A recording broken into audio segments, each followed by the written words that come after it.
Previously in the French Revolution, by Lorevia Nexus. France declared liberty, equality, and the rights of man. But while old privileges were abolished, true equality remained out of reach for millions. As reforms divided the nation and tensions continued to grow, the revolution moved toward a crisis that would change everything. Now, the next chapter begins. So to set the scene in 1791, the landscape was shifting violently. It was a completely different world by then. Exactly. The old aristocratic advantages had been wiped out, universal citizen entitlements were firmly established, and a fresh legal framework was actively being drafted to restrict the sovereign's authority. What's fascinating here is how deeply uncomfortable the sovereign was with these societal shifts.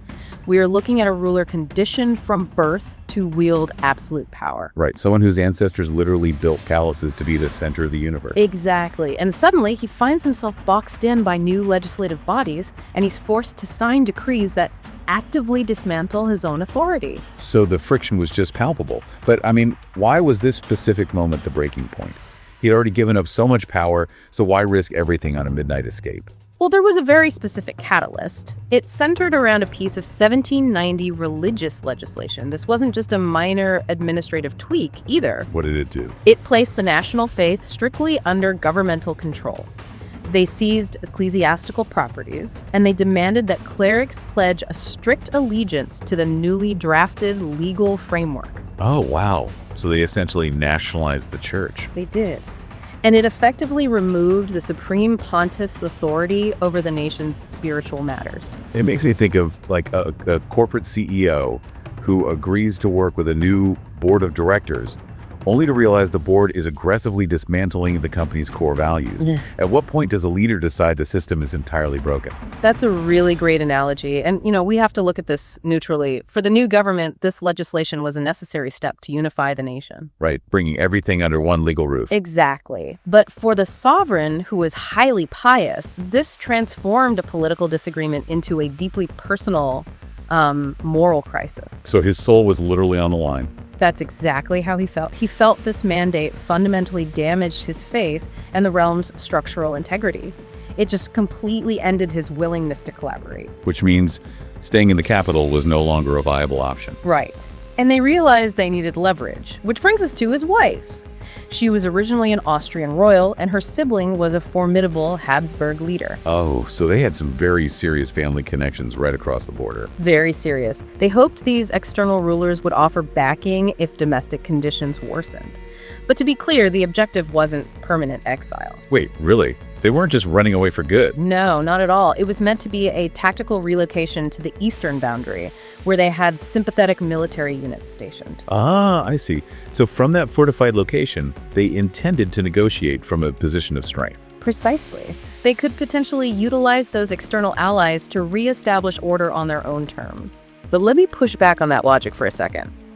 Why embark on this highly risky covert operation instead of simply stepping down or negotiating from within? Wasn't fleeing the ultimate admission of guilt? If we connect this to the bigger picture, we have to really understand the 18th century geopolitical mindset. Stepping down, abdicating, just wasn't an option for someone who believed their authority came directly from God. Right, you can't just resign from a divine appointment. Exactly. Furthermore, leveraging familial alliances across borders was a completely standard tactic for maintaining sovereign authority back then. So to them, asking a foreign army for help wasn't treason, it was just like elite family networking. Yeah, to them it was a necessary stabilization tactic. But obviously to the public it was interpreted as the ultimate betrayal. Which brings us to the actual escape. If they're going to use geography as leverage, they have to physically reach that eastern boundary. And that covert departure occurred on the evening of June 20, 1791, right from their main residence in the capital. And it was a logistical nightmare, right? I imagine the place was heavily guarded. Oh, completely heavily guarded.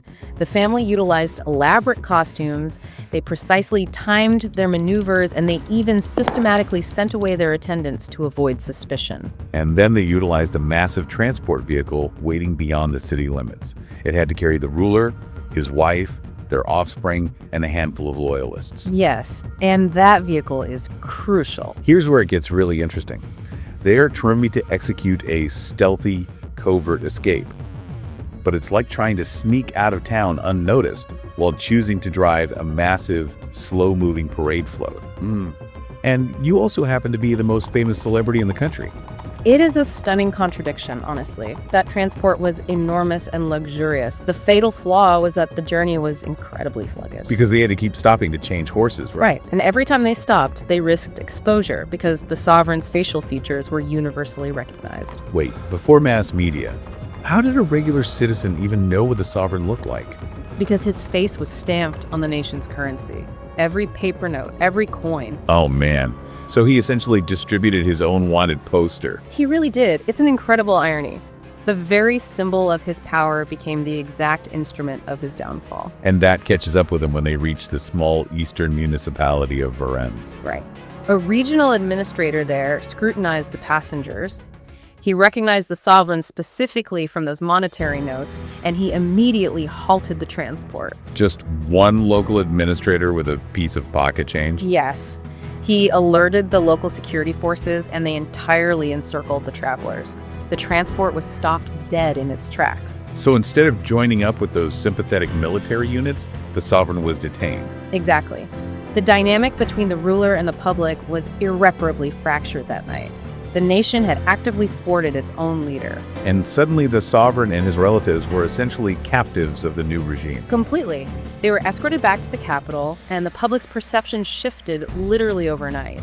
So what does this all mean? When we look back, this botched, covert operation permanently demolished any lingering public faith in the crown, right? It accelerated the nation toward an irreversible crossroads. It really did. And this raises an important question. How does power actually shift in a society? Because a single night of slow travel shifted the balance of power entirely from the crown to the citizens. Because the citizens realized they actually had the physical momentum. They stopped the carriage. Exactly.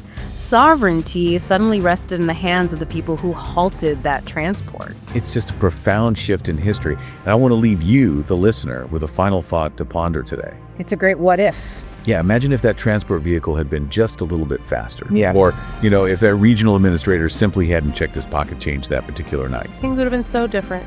Right. If the sovereign had successfully reached that eastern military stronghold and rallied those external empires, would the entire modern landscape of European democracies even exist today? It really makes you wonder how fragile history actually is. Subscribe for the next part. The monarchy loses the nation.